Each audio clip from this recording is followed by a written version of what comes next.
पिछली वीडियो के हद तक हम लोगों ने क्योटो प्रोटोकॉल के जो बेसिक आइडिया है कि वो क्या है और किस चीज़ के ऊपर मबनी है उसको हम पढ़ चुके हैं।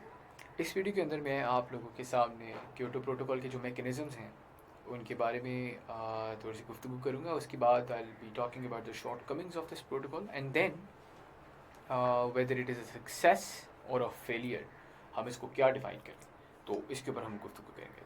तो without any further do mechanisms के ऊपर चलते हैं। इसका जो सबसे पहला मैकेनिज़्म है, देखिए मैकेनिज़्म से मुराद क्या है। मैकेनिज़्म से मुराद ये है कि हमने क्योटो प्रोटोकॉल के अंदर पढ़ा कि टारगेट दिए हैं ना हर कंट्री को, आपकी NX1 कंट्रीज़ को टारगेट मिला हुआ है कि आपने इतना इतना एमिशंस को कम करना है। तो एमिशंस कम करने का तरीक़ाकार क्या है, तो ये सबसे पहला जो है ना आप कह सकते हैं मैकेनिज़्म है इसका, and that is emission trading.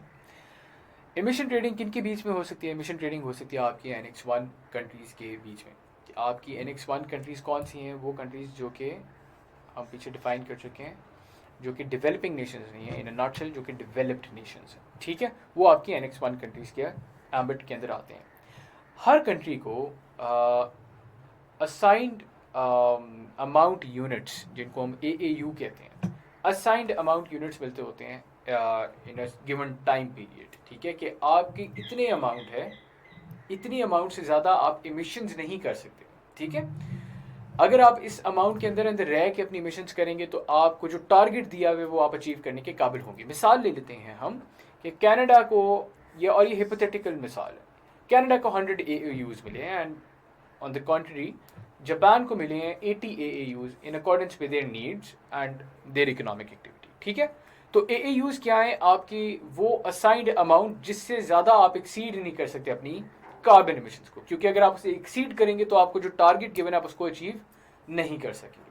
सो अब हम लोगों ने हिपोथेटिकली एज्यूम कर लिया कि कनाडा को मिले हैं 100 AAUs और जापान को मिले हैं 80 AAUs। इस अजम्पशन के साथ चलेंगे ताकि आपको ये एमिशन ट्रेडिंग का जो कॉन्सेप्ट है ये समझ आए।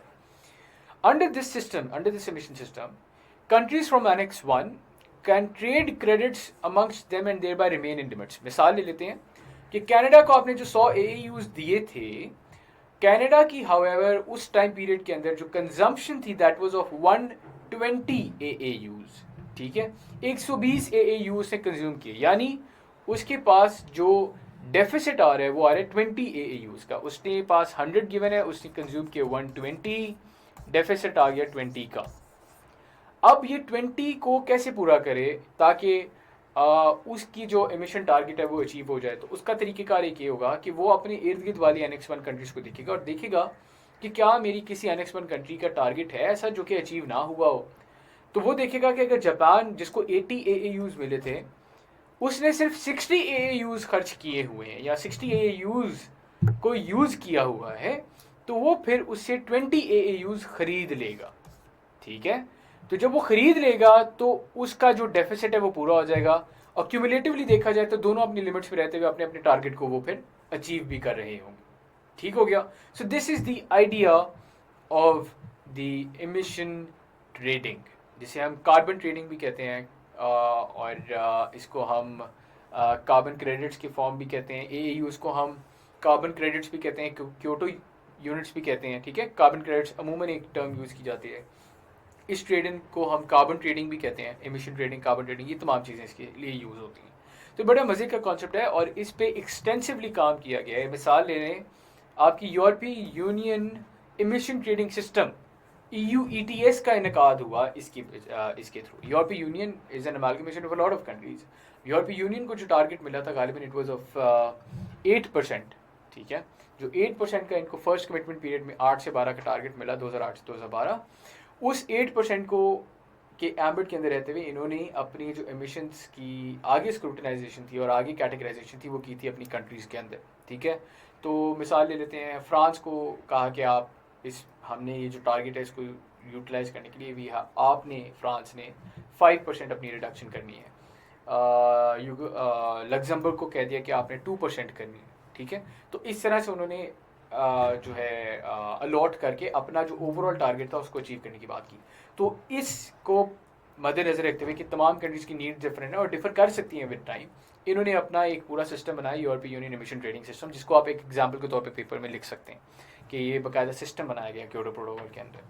तो कवरेज अगर जिसकी देखी जाए यूरोपीय यूनियन के अंदर ही, इस पर्टिकुलर एग्जाम्पल के अंदर EU ETS के अंडर के एम्बिट के अंदर जो कवरेज हुई, कवरेज ऑफ अबाउट 11,000 इंस्टॉलेशंस, यानी 11,000 ऐसी सोर्सेज जहाँ से कार्बन एमिशंस हो रही हैं, वो इसके एम्बिट के अंदर आई, विच टुगेदर प्रोड्यूस ओवर 40% ऑफ यूरोपीय यूनियन कार्बन एमिशंस इन 25 कंट्रीज। 25 ममालिक में 40% कार्बन एमिशंस का जो बायस बन रही है, जो 11,000 इंस्टॉलेशंस वो इसके एम्बिट में आती हैं, और उनके अंदर रहते हुए यहाँ पे काफ़ी ज़्यादा ट्रेडिंग देखने को हमें मिली। So this is one criteria जिसके तहत आप अपने टारगेट्स को अचीव करते हैं under the Kyoto protocol. Second criteria क्या है? बिफोर दैट मैं इसको थोड़ा सा इरेज कर लूँ, इरेजर यहाँ से हम सेकंड क्राइटेरिया आ जाता है, and this is also very important, clean development mechanism, CDM इसे कहते हैं। It is defined in article 12, ठीक है। प्रिंसिपल इसका क्या है, किस असूल के तहत CDM को रखा गया है कि इमिशन रिडक्शन प्रोडक्शन, ठीक है। इमिशन रिडक्शन प्रोडक्शन, इसका क्या मतलब है? देखिए इसका असूल है, फिर मैं रिपीट करता हूँ, इमिशन रिडक्शन प्रोडक्शन। आप ऐसे कुछ सोर्सेज लगाएं कि जिसके तहत आपकी इमिशंस में रिडक्शन नजर आए, ठीक है। तो अब आपको भी पता है बेग योर पार्डन, आपको भी पता है कि रिडक्शन के क्राइटेरिया क्या क्या है, रिडक्शन किस किस बेस के ऊपर होती थी। दो टेक्निक्स है जिनके थ्रू हम रिड्यूस करते हैं कार्बन इमिशंस के, उनकी इफेक्ट को, और वो क्या थी? अडेप्टेशन अप्रोच और मिटिगेशन अप्रोच। मिटिगेशन के अंदर आप डिस्प्लेस कर देते हैं सोर्स को with the source that does not emit carbon emissions, और आपकी अडेप्टेशन के अंदर जो सोर्स प्रोड्यूस कर रही होती है उसके हार्म्स को आप कम करने की बात करते हो, कोशिश करते हैं। इन दो तरीकों के तहत आप अपनी जो कार्बन की मौजूदगी है आपकी आबो हवा में, उसको आप कम करने की कोशिश करते हैं, क्लाइमेट चेंज को कंट्रोल करने की कोशिश करते हैं। ये बात हम डिस्कस कर चुके हैं डिटेल में। इसी चीज़ को अप्लाई किया आपकी CDM के अंदर, और CDM ने क्या कहा? इन्होंने कहा कि Annex 1 कंट्रीज जो हैं, अगर वो नॉन Annex 1 कंट्रीज जो कि डेवलपिंग नेशन, जिनके पास फाइनेंसेस इतने मौजूद नहीं है कि वो बेहतर टेक्नोलॉजीज की तरफ जा सके, और डेवलपमेंट उनका एक बड़ा इंपॉर्टेंट एस्पेक्ट है, उन्होंने डेवलप तो करना है। तो जिन कंट्रीज के पास रिसोर्सेज मौजूद हैं, वो अगर ऐसे प्रोजेक्ट्स लगा दें खसूसन एनर्जी रिलेटेड जो कि आपकी कार्बन इमिशंस कम करते हो। मिसाल ले लेते हैं कि कनाडा कहता है कि मैं जो हूँ इंडिया के अंदर एक सोलर प्लांट लगा दूंगा, सोलर प्लांट की फंडिंग कर दूंगा, ठीक है। तो वो उसके क्लीन डेवलपमेंट मैकेनिज्म के एम्बिट के अंदर वो काम करेगा ये, ठीक है। तो क्या किया इसने? Annex 1 कंट्री ने नॉन Annex 1 कंट्रीज के अंदर इन्वेस्टमेंट की, sustainable investment in the sense कि वहाँ पे आपकी या तो वो इन्वेस्टमेंट मिटिगेशन के अप्रोच के तहत हो रही थी, या वो अडेप्टेशन के अप्रोच के तहत हो रही है। तो जब वो ये इन्वेस्टमेंट्स करते हैं तो उसके एवज इनको मिलते हैं इमिशन रिडक्शन सर्टिफिकेट, ठीक है, जिसको हम CERs भी कहते हैं, certified emission reduction credits, certified emission reduction credits या सर्टिफिकेट्स, CER। ये इनको CER मिलते हैं Annex 1 कंट्रीज को, और ये CER, मजे की बात ये है कि ये CER भी बाद में ट्रेड किए जा सकते हैं, इनके एवज भी पैसे लिए जा सकते हैं, ठीक है, और ये ट्रेड भी आप Annex 1 कंट्रीज के साथ ही करते हैं। तो ये आपके आ जाते हैं CERs। ओके, अब यहाँ तक होपफुली आपको क्लैरिटी हो गई होगी। आपने मिसाल ये रखनी है कि एक नॉन Annex 1 कंट्री ने नॉन Annex 1 कंट्री के अंदर एक प्रोजेक्ट इंप्लीमेंट किया, और वो प्रोजेक्ट या तो मिटिगेशन की मेथोडोलॉजी फॉलो करता है या वो अडेप्टेशन की मेथोडोलॉजी फॉलो करता है। ओके, मेथोडोलॉजी क्या है CDM की, किस प्रिंसिपल या किन आप कह सकते हैं एक्शंस को मद्देनजर रखते हुए आप CDM को जो है सैंक्शन करते हो या नहीं करते हो? तो मेथोडोलॉजी इसकी सिंपल है कि CDM की एग्जेक्टिव बोर्ड है, CDM EB एग्जेक्टिव बोर्ड, ये तमाम प्रोजेक्ट्स को रिव्यू करते हैं और अप्रूव करता है। अब ये नहीं कि हर प्रोजेक्ट अगर कोई Annex 1 country non Annex 1 country में लगा रही है तो वो CDM के पर्सपेक्टिव के मुताबिक CDM के एम्बिट के अंदर रहता होगा। इसको वेरीफाई करने वाली बॉडी है, and that is the CDM EB, CDM executive board. ये आपके प्रोजेक्ट्स को देखती भी है और अप्रूव भी करती है और रिव्यू भी करती है, ठीक है। So this is the CDM executive board. फिर आपका almost 80% of all CDM projects have been installed in China and India cumulatively. तकरीबन आपके 80% of all CDM projects they have been installed in China and India cumulatively, जो कि problematic बात है, और ये एक काफ़ी प्रॉब्लमेटिक बात बन जाती है जो कि हम आगे डिस्कस भी कर लेते हैं। कुल मिला के देखा जाए तो तकरीबन 1000 प्रोजेक्ट्स हैं जो कि अब तक आपके CDM के अंडर अप्लाई हो चुके हैं या क्वालिफाई करते हैं, ठीक है, या तो अप्लाई हो गए हैं या एटलीस्ट क्वालिफाई कर रहे हैं। सो इट मीन्स कि वो पाइपलाइन में होंगे। So this is as far as CDM was concern. फिर अगर बात करें हम जॉइंट इम्प्लीमेंटेशन की, तो जॉइंट इम्प्लीमेंटेशन का एग्जैक्टली वही प्रिंसिपल है जो कि CDM का है। फ़र्क सिर्फ इतना है कि ये आपकी दो Annex 1 कंट्रीज़ के दरमियान का मामला है। इसके अंदर ये नहीं है कि आप किसी नॉन Annex 1 कंट्री के अंदर ही अप्लाई करें। लेट से कनाडा जो है USA के अंदर कर देता है एप्लीकेशन ऑफ ए अडाप्टेशन या मिटिगेशन का जो होता है प्रोजेक्ट, ठीक है।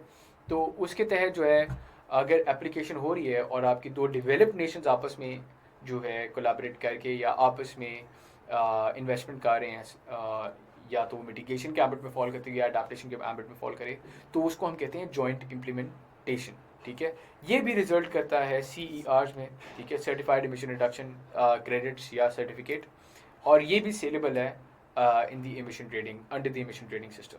सो ये तीन आपके मैकेनिज्म्स बन जाते हैं क्योटो प्रोटोकॉल के, जिसके तहत आपकी जो कंट्रीज़ हैं वो अपनी एमिशंस को रिड्यूस करने की कोशिश करती हैं या बात करती हैं। तो उम्मीद है आपको ये तीनों मैकेनिज्म समझ आ गए होंगे। एक बार मैं फिर रिपीट करता हूँ, एमिशन ट्रेडिंग जिसके अंदर आपको जो असाइंड अमाउंट यूनिट्स हैं या आपको कार्बन क्रेडिट्स जो कि असाइंड हैं, अगर आप वो एक्सीड कर जाते हैं तो उस डेफिसिट को पूरा करने के लिए आप ट्रेडिंग कर लेते हैं, या अगर आपके पास सरप्लस मौजूद है तब भी आप ट्रेडिंग कर लेते हैं ताकि एक कंट्री जो कि ज़्यादा एमिट करना चाह रही है वो एमिट कर सके। CDM क्या है? एक developed nation non developing nation, एक अंडर डेवलप्ड नेशन के अंदर जाके अगर कोई अडाप्टेशन या मिटिगेशन के परस्पेक्टिव में रहते हुए इंस्टॉलेशन करता है तो वो आपको उसके एवज क्या मिलते हैं? सर्टिफाइड एमिशन रिडक्शन क्रेडिट्स या सर्टिफिकेट, जो कि फिर बाद में फिर से सेलेबल होता है एमिशन ट्रेडिंग के एम्बिट के अंदर। जॉइंट इम्प्लीमेंटेशन में क्या है? The same principle that we follow in CDM with the only exception कि वहाँ पे Annex 1 के अंदर ही, यानी डेवलप्ड नेशन के अंदर ही इम्प्लीमेंटेशन कर रहा होता है, ठीक है। तो ये आपके सामने एक समरी भी आ गई। आप लोगों से सिर्फ इतनी गुजारिश करूँगा मैं कि इसको सॉलिडिफाई करने के लिए अपने अपने जहनों में मैंने जानबूझ के एक चीज़ नहीं की यहाँ पे, और वो क्या है कि मैं आपके साथ, और तो मैंने यहाँ पे सिर्फ एक जगह एमिशन ट्रेडिंग के अंदर एग्जांपल दे दी, और तो एमिशन ट्रेडिंग की भी बहुत एग्जांपल था। आप लोगों से गुजारिश ये है कि CDM की और JI की आप लोग एग्जांपल्स खुद से सर्च करें, ठीक है। बताने को मैं बता भी सकता हूँ, लेकिन मैं खुद नहीं बता रहा इसलिए क्योंकि मैं चाहता हूँ कि आप लोग इसको सर्च करें, एक दो एग्जांपल्स खुद से सर्च करें, कोई प्रोजेक्ट ऐसा जो कि लगा। मैंने आपको बता भी दिया कि चाइना और इंडिया में ज़्यादा लगे हुए हैं CDM के। JI के देख लें कि कहाँ पे लगे हुए हैं, और वो एग्जांपल्स आप लोगों ने अपनी जब नोट्स बना रहे हो तो उसके अंदर वो एग्जांपल ज़रूर नोट डाउन कर लीजिएगा। उससे ये होगा कि आपको ये मैकेनिज्म काफ़ी हद तक क्लियर हो जाएगा। ये शुरू में हो सकता है आपको थोड़ा कन्फ्यूजिंग लगे, कोशिश मैंने की है कि आपको सारा क्लियर हो जाए, लेकिन हो सकता है कि अगर आपको फिर भी कन्फ्यूजिंग लग रहा है तो उसका तरीका यही है कि आप एग्जाम्पल्स खुद से सर्च आउट कर लेंगे, ऑटोमेटिकली आपके लिए आसान हो जाएगा। तो इस उम्मीद के साथ कि आपको मेरी तमाम बातें समझ आ गई हैं, समझ आ भी रही हैं आगे भी, मैं आपसे इजाज़त चाहता हूँ, और नेक्स्ट वीडियो के अंदर हम शॉर्ट कमिंग्स और आया कि ये एक फेलियर था या सक्सेस, इसको डिस्कस करते हैं। आप सबकी समातों का बहुत शुक्रिया।